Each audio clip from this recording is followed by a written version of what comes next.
ici à ce rendez-vous parce que nous avons des choses à partager avec vous. Et je ne vais pas prendre trop de temps parce que nous sommes en retard de quelques 20 minutes.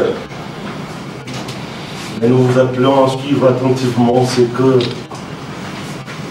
Monseigneur Chelet, le révérend Éric Senga ont à vous dire par rapport au rapport qui a été présenté au chef de l'État et à l'appel que nous avons à lancer par rapport à l'initiative Pacte social pour la paix et les bien vivre ensemble en République démocratique du Congo, mais aussi dans la région des Grands Lacs.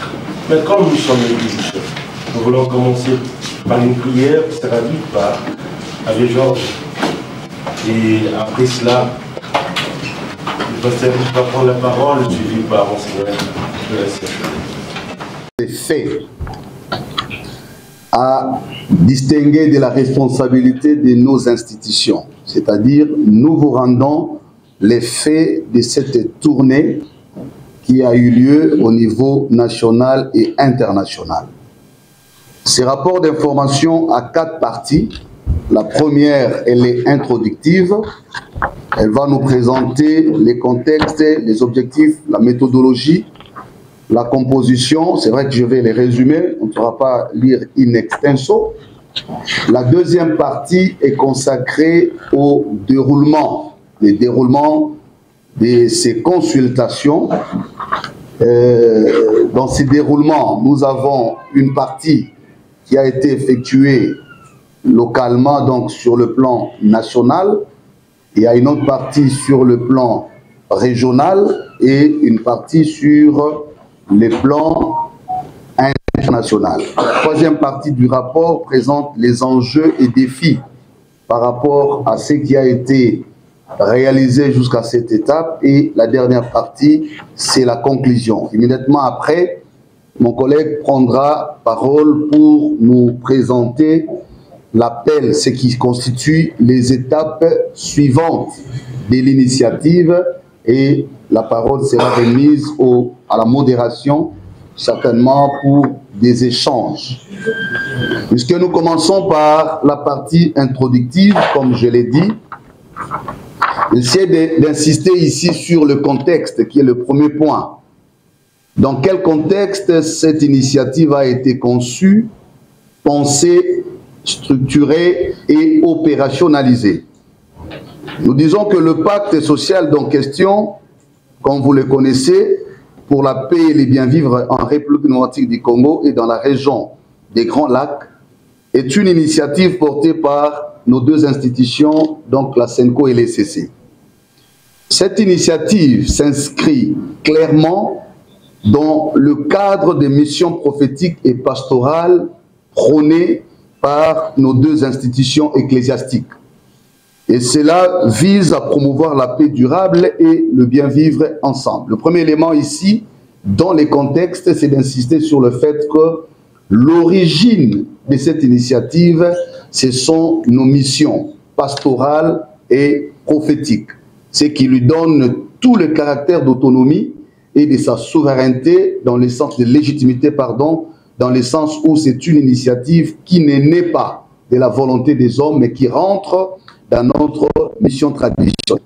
Il y a des références bibliques à cela, j'en passe, mais il y a aussi la base, parce qu'un des débats qui a été soulevé, c'est de savoir quelle serait la base juridique de cette institution. Je vais le dire, c'est l'article 63 de la Constitution de notre pays qui fait obligation à tout Congolais d'avoir le droit et devoir sacré de défendre le pays et son intégrité territoriale face à une menace et à une agression extérieure. La base juridique, c'est la résolution 2773 du Conseil de sécurité des Nations Unies, qui constitue la 2e base juridique dans le mécanisme international pour dire nous n'avons pas seulement fait recours à la constitution du pays, mais aussi et surtout à la résolution 2773 du Conseil de sécurité. Et donc, ceci dit, il est très clair que l'initiative vise à préserver l'ordre constitutionnel qui est en vigueur, mais aussi en se référant au mécanisme international, notamment la résolution 2773. Cette initiative s'est conçue à partir des expériences du passé.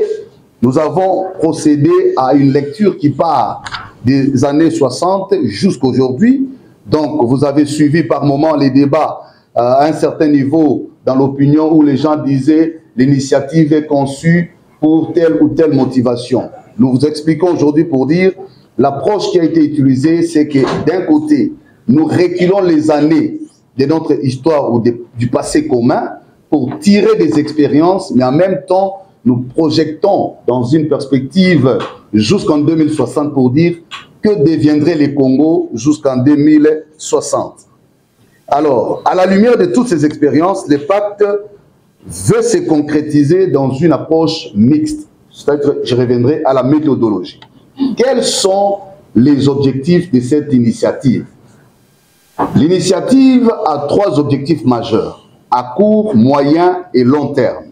À court terme, l'objectif se fixe pour objectif de contribuer à mettre fin définitivement aux causes profondes internes. Donc ici, nous visons les causes profondes internes afin de préserver la cohésion nationale et l'intégrité territoriale, tout en garantissant de manière durable la non-répétition des cycles récurrents des conflits armés et celle de l'instabilité des systèmes politiques, socio-économiques, juridiques et judiciaires de notre pays. Donc, à court terme, comme vous le voyez, l'objectif vise à mettre fin aux hostilités, à la guerre, pour qu'on retrouve la paix, unifier le pays, pacifier le pays, mais aller plus loin à donner une cohésion nationale et préserver l'intégration. À moyen terme, l'objectif est de contribuer aux efforts diplomatiques régionaux, de trouver des solutions aux causes profondes en promouvant l'organisation d'une conférence régionale qui sera bien entendu internationale sur le bien vivre ensemble dans la région des Grands Lacs.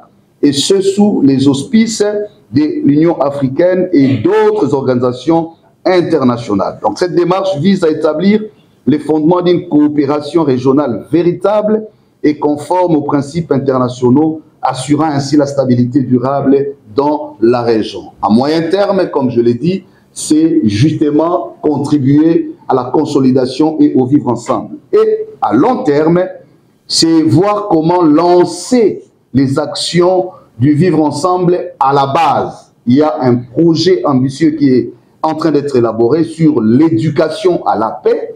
Et parce que nous concevons la paix pas seulement comme une construction des attentes entre politiques au niveau du sommet, mais nous estimons que la véritable paix durable s'est construite de la base au sommet. Et voilà pourquoi nous y pensons. La méthodologie, je l'ai dit, elle est mixte.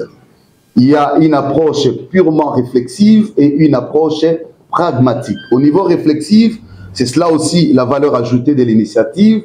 Nous mettons en place tout un raisonnement, tout un système de pensée qui, justement, va donner la place aux scientifiques. Nous y reviendrons, et c'est pourquoi il y a un appel aux scientifiques, pour dire, nous ne réfléchissons pas la paix à partir des agendas des individus. Nous ne concevons pas la paix à partir des frustrations des acteurs politiques. Mais la paix ici, telle que voulue dans cette initiative, part des réflexions objectives des scientifiques qui vont identifier les thématiques en lien avec les causes profondes.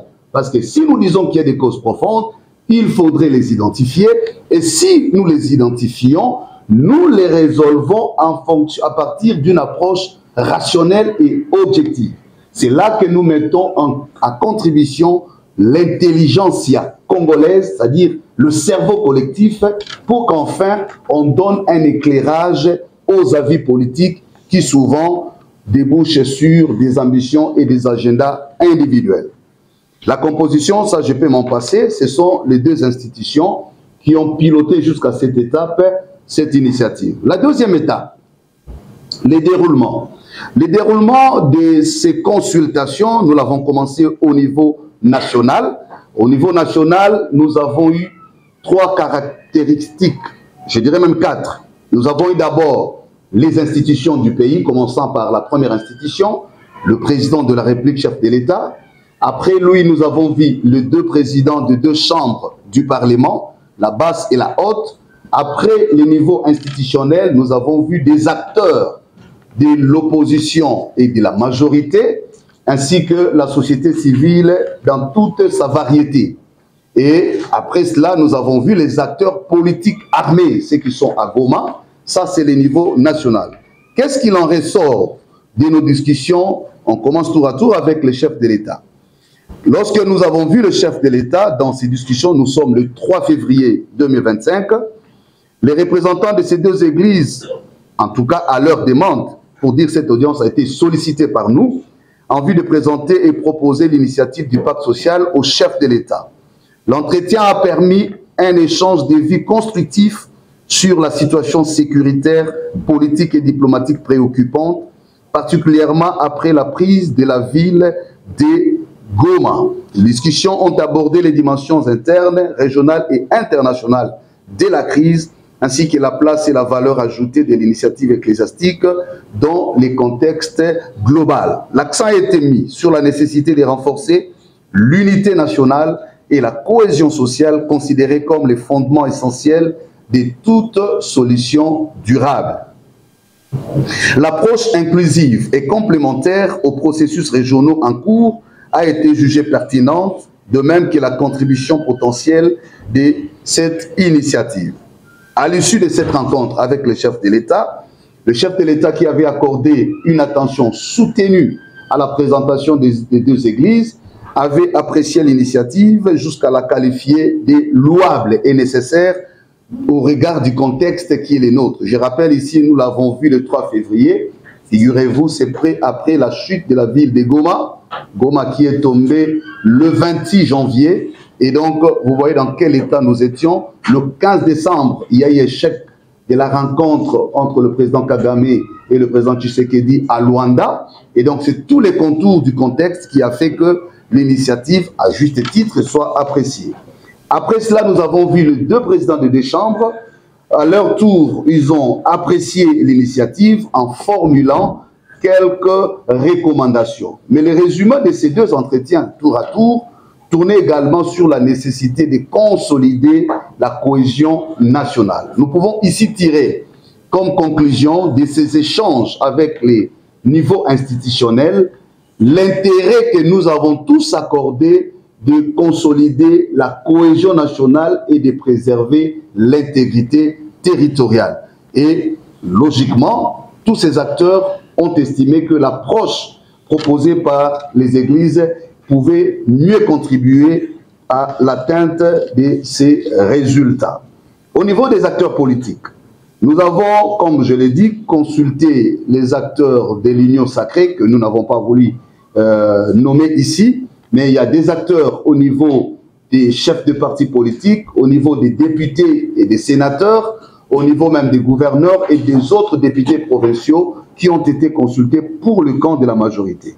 Avec eux, il ressort une sorte de cahier des charges. Dans toutes les discussions, ils ont formulé des recommandations, entre autres, le retrait de l'AFC M23 de Goma, de Bukavu et des autres zones contrôlées, ainsi que le démantèlement des administrations parallèles qui ont été mises en place par l'AFC M23. Deuxième élément qui ressortait de leur discussion, c'est qu'ils demandaient le respect du cessez-le-feu conformément à la résolution 2773 du Conseil de sécurité à laquelle je fais allusion, et surtout insister sur le retrait des forces qui viennent en soutien au groupe M23. Et la dernière recommandation, c'est qu'ils ont insisté sur la condamnation publique et officielle de l'agression et de l'occupation du territoire national par les forces rwandaises, ainsi que le retrait total et sans condition des troupes des M23 sur le sol congolais. Voilà un peu le résumé des revendications qui ont été ressorties de tous ces entretiens, ces consultations avec le camp de la majorité au pouvoir. Quand nous arrivons chez les opposants, toujours dans la ville de Kinshasa, ici au niveau national, comme je l'ai dit, on a vu plusieurs courants de l'opposition, s'il faudrait, pour ne pas les citer, en tout cas, les principales figures de l'opposition que vous connaissez. À l'issue de ces discussions avec eux, et aussi ont formulé des cahiers de charges. La médiation, les CC-la-Senko, le travail que nous avons fait, c'est de faire les recoupements pour dégager le point de convergence de chaque groupe, pour dire des points qui s'est répétés dans leurs différentes revendications, comme nous l'avons fait avec les camps de la majorité. Alors, par ces recoupements, il y a les éléments qui ressortent des revendications de l'opposition non armée. Nous avons la faiblesse des processus électoraux. Ils ont beaucoup insisté sur le processus électoral de 2023 qu'ils ont critiqué. Deuxièmement, ils ont critiqué la gouvernance, je m'excuse, la gouvernance du pays par rapport à l'environnement, avec tout ce qui va avec les questions de gestion, de corruption. Troisièmement, ils ont parlé du rôle de la justice qui traque les opposants, où beaucoup se trouvent aujourd'hui en exil. Quatrièmement, ils ont parlé de l'absence de consensus politique et rationnel dans plusieurs processus de réforme, on s'est compris la tentative de changer la Constitution. Rappelez-vous que les débats qui étaient en cette période-là, quand on consultait, c'était sur la Constitution. Et donc, beaucoup revenaient également sur ces débats-là de changer la Constitution. Il y avait aussi le point en lien avec la signature de certains engagements et contrats avec le pays de manière bilatérale ou multilatérale. Et puis, on parlait des situations d'insécurité, pas seulement à l'Est, ils ont parlé de l'Ouest, ils ont parlé des tensions communautaires. Voilà un peu le résumé de ce qui se présente comme les revendications de l'opposition non armée. Au niveau de la société civile, consulter la société civile dans les thématiques gouvernance démocratique, élections, les femmes, les jeunes, les mouvements citoyens. Nous avons consulté les prix Nobel, parce que nous avons quand même l'honneur d'avoir un prix Nobel de la paix dans notre pays. Nous avons consulté les religieux, les autorités traditionnelles et même les mouvements syndicaux. Donc, c'est pour dire qu'il y a un échantillon important et représentatif qui a été consulté, tant ici à Kinshasa qu'en province et même au niveau extérieur. Qu'est-ce qui ressort de leur agenda harmonisé des revendications qu'on a reçues ça et là? Premièrement, la société civile insiste sur l'organisation des réformes juridiques et judiciaires pour renforcer l'indépendance de la justice. Deuxièmement, il demande l'organisation urgente des réformes électorales pour permettre d'élever l'option sur la CENI en vue de préserver les processus électoraux de 2028, donc les processus à venir. Ici, c'est l'avis des experts électoraux qui ont été consultés. Troisièmement, il y a renforcer le mécanisme de protection des défenseurs des droits de l'homme et ceux qui travaillent au niveau des opinions publiques. Renforcer le mécanisme participatif des femmes dans toutes les échelles de décision, de jeunes et des personnes vivant avec handicap, et ce, à tous les niveaux. Cinquièmement, c'est faire application du rôle des confessions religieuses dans l'organisation de notre pays. Ça, c'était l'avis des confessions religieuses consultées. Au niveau des chefs des autorités traditionnelles, et elles ont beaucoup insisté sur leur rôle, alors qu'il est clairement garanti par la Constitution. Renforcer les mécanismes juridiques, finaliser le processus de justice transitionnelle en RDC, valoriser la place et la contribution des scientifiques, ainsi que le rôle des mouvements et des jeunes. Arrivé à Goma, comme vous l'avez appris, 15 jours après la chute de cette ville, la délégation qui s'y est rendue a eu le temps de discuter profondément avec le mouvement. Ici, il sied d'insister sur les motivations parce que ça fait l'objet d'un débat au niveau de l'opinion publique. Qu'est-ce qui a motivé la délégation à se rendre à Goma? Première raison, c'est qu'il fallait s'enquérir de la situation des droits de l'homme après les affrontements armés. Je pense que nous avons tous suivi ce qui ressortait ça et là en termes des rapports des violations des droits de l'homme. Deuxièmement, il fallait aller négocier les couloirs, l'ouverture du couloir humanitaire, parce que tout était fermé et il y avait des cris de détresse. Je rappelle ici qu'à ces jours, nos institutions sont présentes dans ces zones occupées et faisons un monitoring hebdomadaire mensuel sur la situation des droits de l'homme et des questions humanitaires. Ici, il faut le dire, c'est près de 7 millions de déplacés aujourd'hui et donc il fallait voir ces questions. Troisièmement, comprendre les revendications de l'AFC M23 parce qu'au cours de nos discussions avec le chef de l'État, nous avions suggéré l'importance d'écouter séparément les M23, AFC M23 du Rwanda. Donc, il fallait séparer les deux agendas parce que nous avons estimé que cette approche allait être plus efficace. Si nous voulons avoir un dialogue national inclusif et efficace, il était intéressant, c'est cela notre avis jusqu'à aujourd'hui, de séparer l'agenda Goma de l'agenda Kigali. Exprimer, ça c'est la quatrième raison, les refus des deux églises à toute intention de balkaniser le pays. C'était pour nous l'occasion d'aller apporter ces messages directement à la source. Et la dernière intention, c'était d'aller partager le pacte social comme proposition de sortie de crise. À l'issue des discussions de plus de 4 heures du temps avec les mouvements M23, nous avons recueilli de leur part une sorte de cahier des charges qui ressort le 5 ou 6 points importants. Le premier point, ils disent, s'ils ont pris les armes, et c'est pourquoi ils exigent une voix attentive des autorités, c'est parce qu'il y a absence de l'État dans certaines zones du pays et cela favorise l'émergence des groupes armés et fait croître l'insécurité dans ces zones. Deuxièmement, ils sont revenus sur la question électorale de 2023 pour dire qu'il y a eu ce chaos électoral qui met aujourd'hui en débat ou remet en question la légitimité des institutions. C'est leur avis.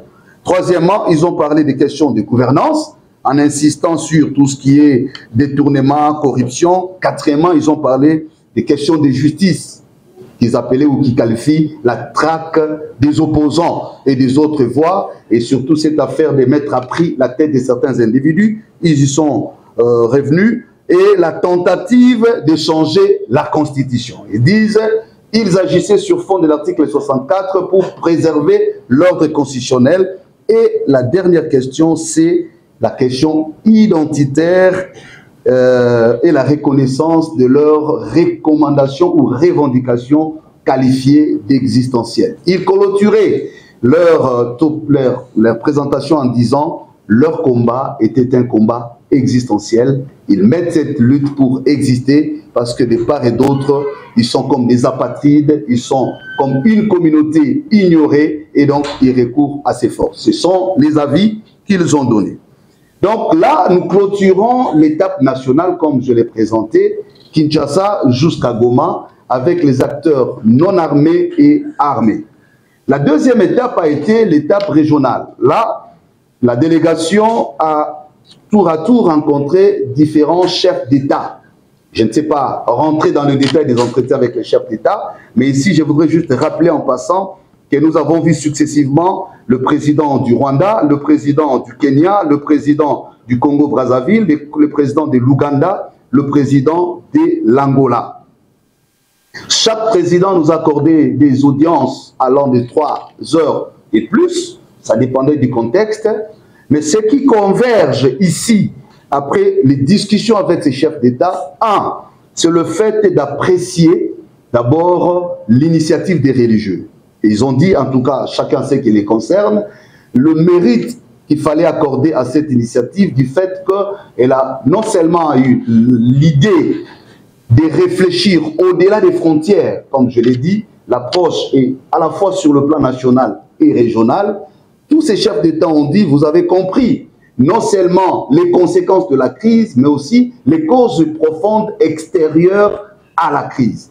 Donc, n'est pas intégrer la responsabilité, l'implication des acteurs extérieurs, notamment des acteurs clés de pays concernés à la région, nous avons l'Ouganda, le Rwanda et le Burundi, serait une fausse manœuvre pour la solution. Donc, ils ont apprécié l'initiative parce que son approche est nationale et régionale. Deuxième élément, c'est qu'ils ont félicité le fait qu'on ait introduit la dimension scientifique. Pour dire, si vous réfléchissez d'abord scientifiquement, les contributions scientifiques vont beaucoup aider les conclusions politiques parce que ça ne sera pas le premier dialogue. La question, c'est pourquoi tous les dialogues débouchent sur la même solution et ne maintiennent pas le principe de non-répétition des conflits. Chaque saison, chaque période, et d'ailleurs, c'est ce que disait le président Félix Tshisekedi à la première audience, il dit on peut trouver des solutions. Mais si nous n'arrivons pas à arrêter les cycles infernaux des crises, nous ne serons pas en train de trouver de bonnes solutions. Donc, c'est dans cette dynamique que beaucoup de chefs d'État ont abordé la question, et j'ai pu vous avouer ici, et vous l'avez constaté, simplement dans la manière d'être reçu. Au niveau international, après avoir discuté avec tous ces chefs d'État, chacun avec son agenda, chacun a donné ses préoccupations, nous sommes allés en France. Pourquoi en France? Je rappelle que quand nous avons vu le président Lorenzo, c'est à double titre. À la fois comme le président de l'Angola qui a présidé le processus de Luanda, mais aussi comme le président de l'Union africaine, qui est en exercice. Donc c'est pour dire qu'on n'a pas seulement vu le chef d'État, mais aussi le responsable des organisations internationales ou régionales, notamment le président ou Kenya, c'est qui? Ou Kenya. Non. Ruto. Le président Ruto du Kenya, nous l'avons vu, pas seulement comme président du Kenya, mais aussi comme le président de l'EAC, qui est en exercice et qui a conduit un processus important. Et le président Lorenzo de l'Angola, c'était aussi à ses doubles titres. Nous avions manqué le rendez-vous avec le président du Zimbabwe qui préside à la SADC, simplement parce qu'il y a eu son agenda qui était difficile et il y avait des questions liées à la santé et tout le reste. Donc voilà, l'idée c'est qu'on a vu aussi les organisations régionales. La France, à la fois comme pays, mais aussi comme pays permanent du Conseil de sécurité qu'on appelle le P5. C'est à ce titre que nous sommes allés en France au niveau international et vous avez vu par la suite que la France, par les biais de son délégué au Conseil de sécurité, a porté plus haut la proposition des deux églises au niveau du Conseil de sécurité. Nous avons vu également en Belgique le vice-premier ministre et ministre des Affaires étrangères avec qui nous avons aussi discuté et qui a, par la même occasion, porté publiquement le soutien, apporté son soutien à l'initiative. Après l'étape Europe, nous sommes allés en Amérique. Nous avons eu des discussions au niveau du département d'État américain, du Congrès, notamment la Commission des Affaires étrangères, et nous avons fini au niveau des Nations Unies où nous avons rencontré le secrétaire général des Nations Unies.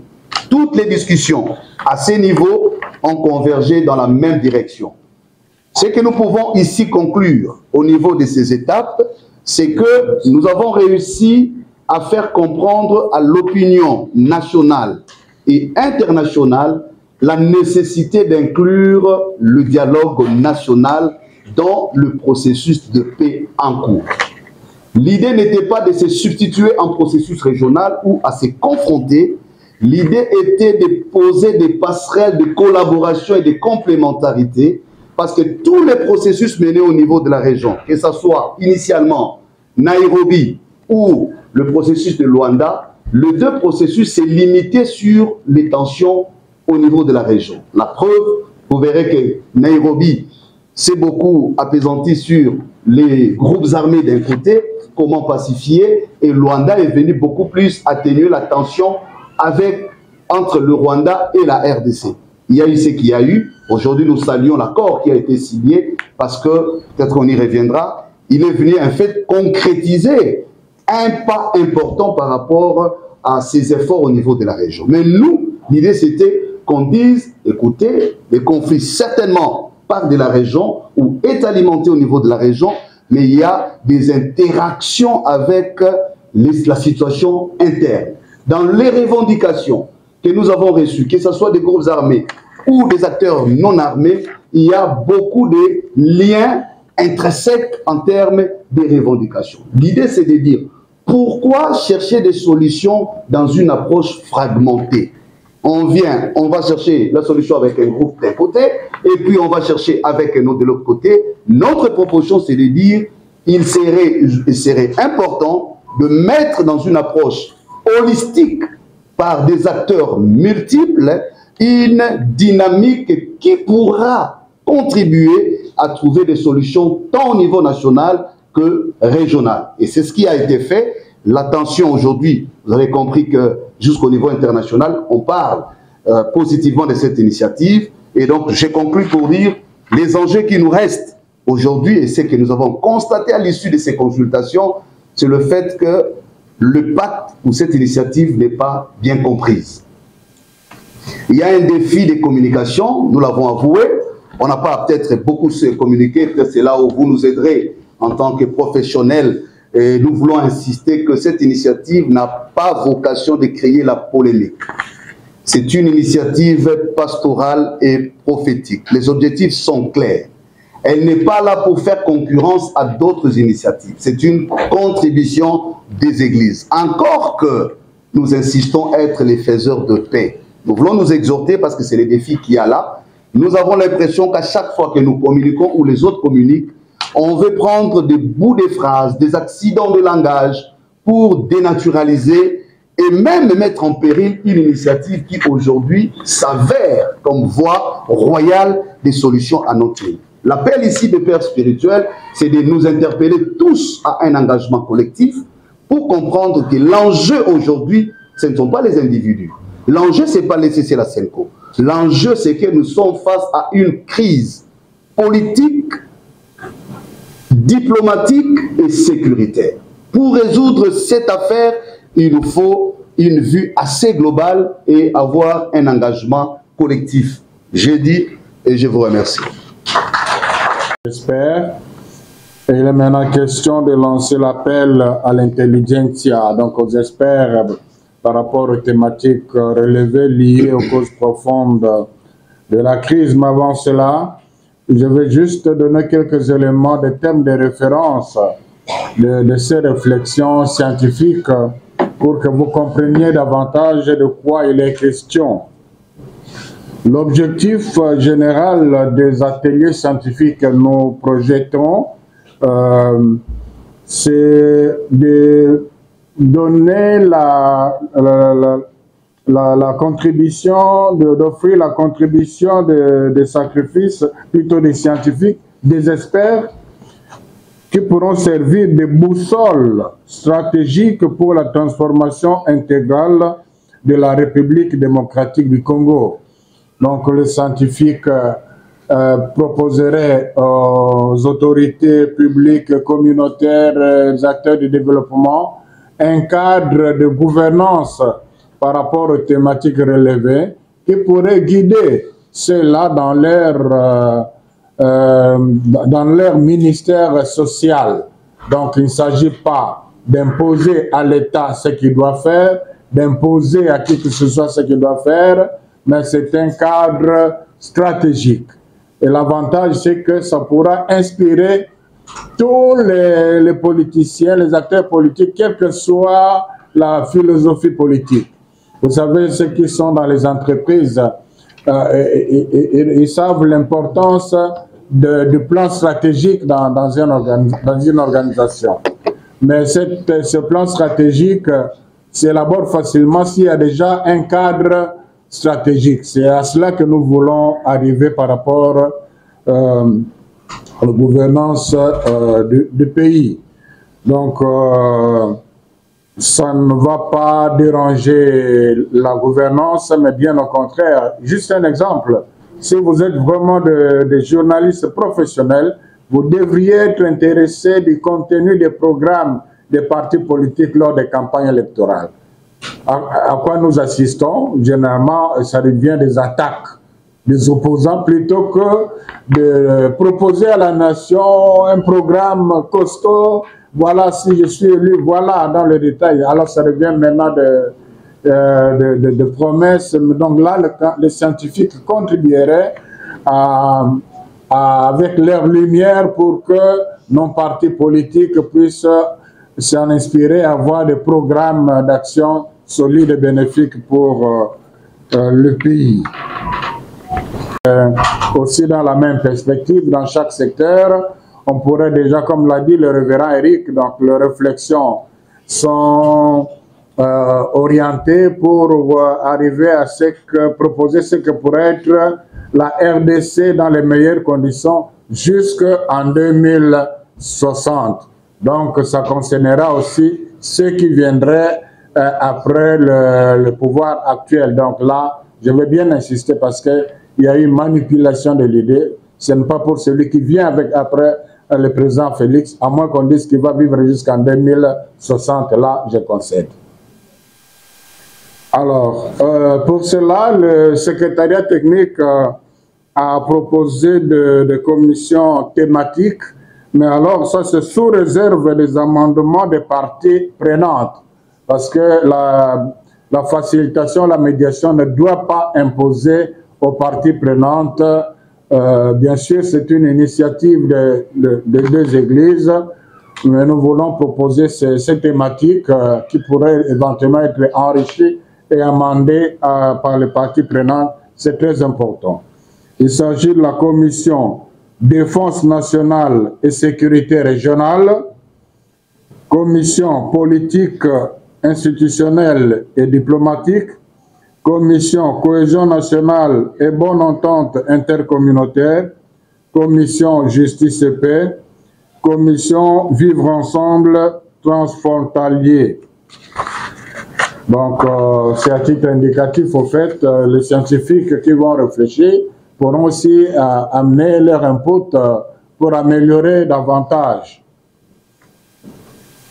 Le profil des experts à titre sommaire, l'élite universitaire et intellectuelle recherchée dans l'élaboration pour ce forum scientifique doit posséder des compétences sectorielles tant avérées qu'adaptées aux enjeux stratégiques opérationnels. Voici les principaux profils recherchés. Spécialiste en civisme et éthique de la gouvernance, spécialiste en planification stratégique, vous aurez le contenu dans le texte, expert sectoriel, c'est-à-dire éducation, santé, sécurité, intégrité territoriale, infrastructure de base, télécommunications, nouvelles technologies, etc. Économiste et analyste financier, spécialiste en développement durable, consultant en gestion de projets,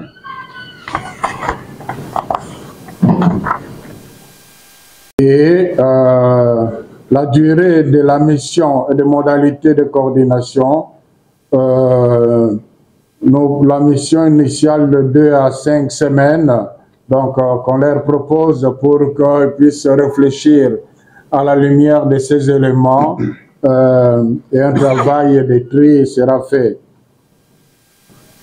Révision et restitution de 1 à 3 semaines complémentaires.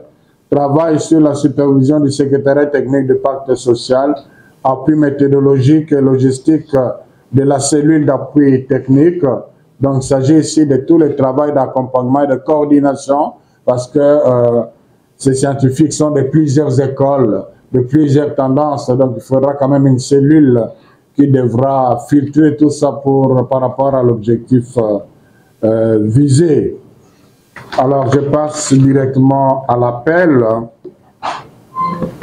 Très chers compatriotes, l'essor de toute vie humaine en société dépend d'abord et avant tout de la qualité de son intelligentsia nationale.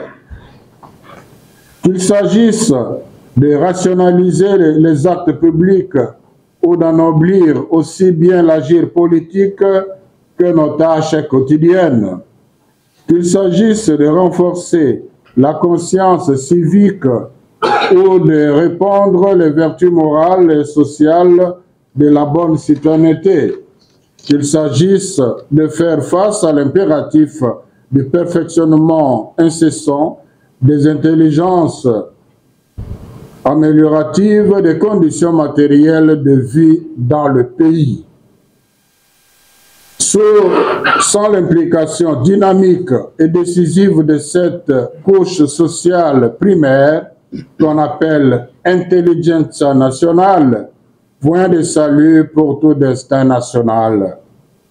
Cette intelligentsia, cette matière grise patriotique, ce sont ces hommes, ces femmes et ces jeunes qui exercent des métiers impliquant du travail scientifique, technique ou informatique, à savoir les universitaires, les chercheurs, les penseurs, les littéraires, les ingénieurs, les médecins, les enseignants, les juristes, les capitaines d'industrie, les entrepreneurs, les artistes, etc. Alors, professionnels expérimentés, savants et sachants congolais, réveillez-vous, levez-vous et manifestez-vous. Le pacte social pour la paix et le bien vivre ensemble a besoin de vos savoirs, de vos savoir-faire et de vos savoir-être.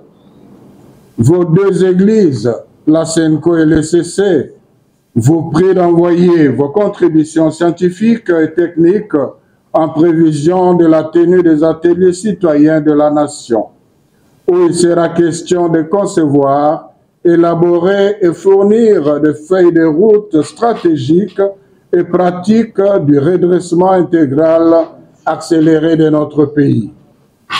Universitaires, chercheurs, penseurs, littéraires, ingénieurs, médecins, enseignants, juristes, capitaines d'industrie, entrepreneurs, artistes, etc., vous êtes sollicités à accepter patriotiquement de relever le défi de la production des outils politiques, économiques, sociaux, juridiques, culturels, infrastructurels et géostratégiques de la construction de la paix et du bien vivre ensemble dans notre pays et dans la région de Grand Lac. Très chers compatriotes, experts et spécialistes, le dialogue scientifique a été placé au cœur de l'initiative du pacte social pour la paix et le bien vivre ensemble parce que le Congo que nous devons construire ensemble d'ici à l'horizon 2060, année du centenaire de l'indépendance nationale, exige de l'agir politique comme du comportement citoyen en général, des attitudes et postures intègres, expertes et techniques. Par conséquent, vous, spécialistes, experts et professionnels expérimentés, vous qui êtes intéressés, nous vous invitons à envoyer dès à présent vos contributions selon les trois rubriques ci-après.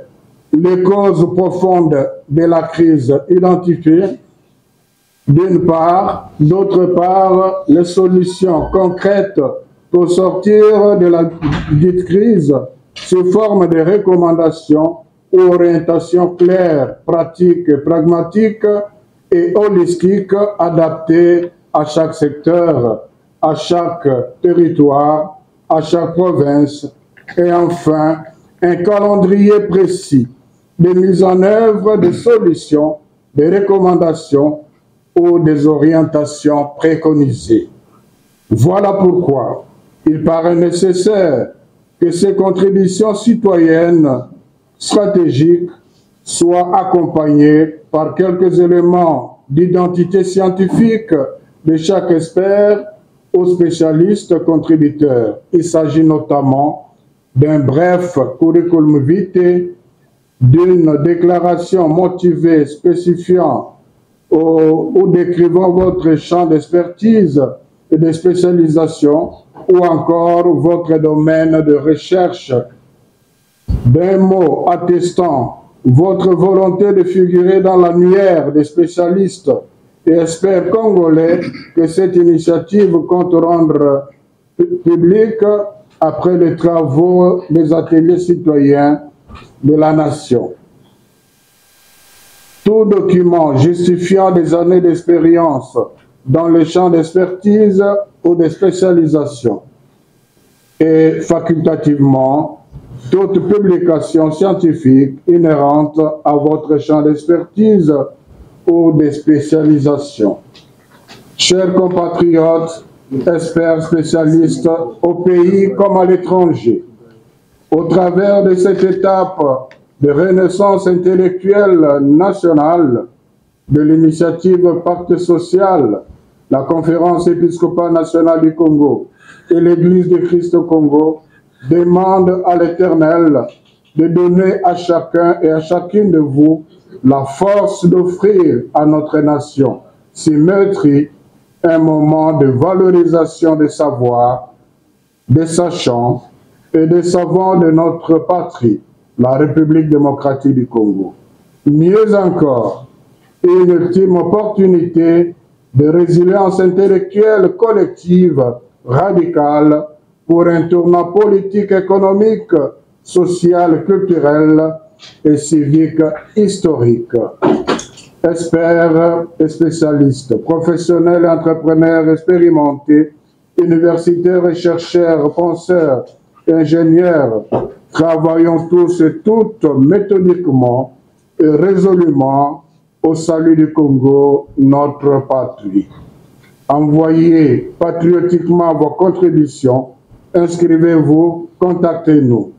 Et ensemble, donnons à notre pays un pacte social pour notre paix et le bien vivre ensemble congolais. Je vous remercie.